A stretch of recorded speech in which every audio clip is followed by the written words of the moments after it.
देखिए आप लोग बहुत अच्छे होंगे और मन लगा के पढ़ाई कर रहे होंगे।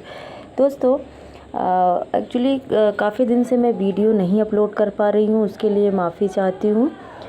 आज नेट का जो आदिकाल से संबंधित प्रश्न पूछे गए हैं उसके बारे में हम अध्ययन करेंगे। उसको देखेंगे कि कौन कौन से क्वेश्चन आए थे आदिकाल से संबंधित।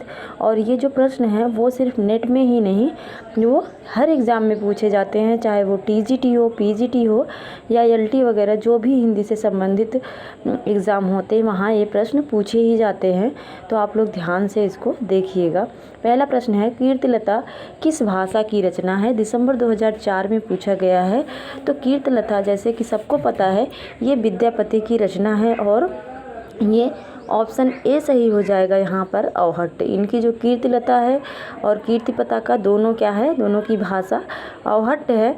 लेकिन अगर पदावली पूछता है तो पदावली की भाषा क्या हो जाएगी, मैथिली हो जाएगी। यहाँ पे ए ऑप्शन सही होगा। बी दूसरा प्रश्न है, आदिकाल में किस कवि ने अवहट्ट भाषा में रचना की? दिसंबर 2004 में ही पूछा गया था।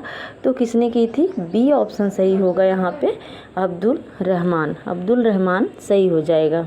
इसके बाद तीसरा प्रश्न है, आल्हा किस ऋतु में गाया जाता है? आल्हा किस ऋतु में गाया जाता है? दिसंबर 2005 में पूछा गया है। यह वर्षा ऋतु में गाया जाता है।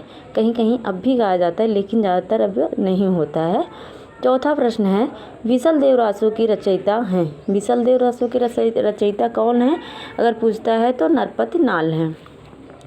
पांचवा प्रश्न है, पुष्टिमार्ग का आधार ग्रंथ कौन सा है? तो पुष्टिमार्ग का आधार ग्रंथ अगर पूछे तो ये बहुत इंपॉर्टेंट प्रश्न है, सी हो जाएगा श्रीमद् भागवत। छठा नंबर प्रश्न है, हिंदी साहित्य के आदिकाल का अभिनव जयदेव किसे कहा जाता है? तो हिंदी साहित्य के आदिकाल का अभिनव जयदेव, बी ऑप्शन विद्यापति को कहा जाता है। आल्हा खंड का रचयिता कौन है? यहाँ पे पूछा जाता है। आल्हा खंड के रचयिता कौन हो जाएंगे? बी ऑप्शन जगनिक आल्हा खंड के रचयिता हैं। आठवां नंबर प्रश्न है, 8 नंबर प्रश्न है, किन रचनाकारों की भाषा को संध्या भाषा कहा गया है? तो संध्या भाषा किसकी रचनाओं को कहा गया? बौद्ध और सिद्ध की रचनाओं को कहा जाता है। 9 नंबर प्रश्न है, अपभ्रंश के प्रथम महाकवि कौन है? तो अपभ्रंश के प्रथम महाकवि पूछे तो बी ऑप्शन सही हो जाएगा, स्वयंभू। इसके बाद 10 नंबर प्रश्न है, हिंदी का प्रथम महाकाव्य कौन सा है? हिंदी का प्रथम महाकाव्य, सी ऑप्शन यहाँ पे सही होगा, पृथ्वीराज रासो। ए नहीं होगा, ए पे टिक हो गया है, उसके लिए सॉरी। बी सी ऑप्शन, जिसको शुक्ल भी मानते हैं, पृथ्वीराज रासो। आल्हा खंड किसने लिखा? तो जगनिक ने लिखा। और 12 नंबर प्रश्न है, आदिकालीन साहित्य में वीर रस की रचनाओं में किस भाषा का प्रयोग किया गया है? तो यहाँ पे सी ऑप्शन सही हो जाएगा, डिंगल। डिंगल जो है वो राजस्थानी और अपभ्रंश के योग से बनी है और यही ऑप्शन सही होगा। खलिक बारी किसकी रचना है? तो खलिक बारी यहाँ पे किसकी रचना है? ऑप्शन सी सही हो जाएगा, मीर खुसरो।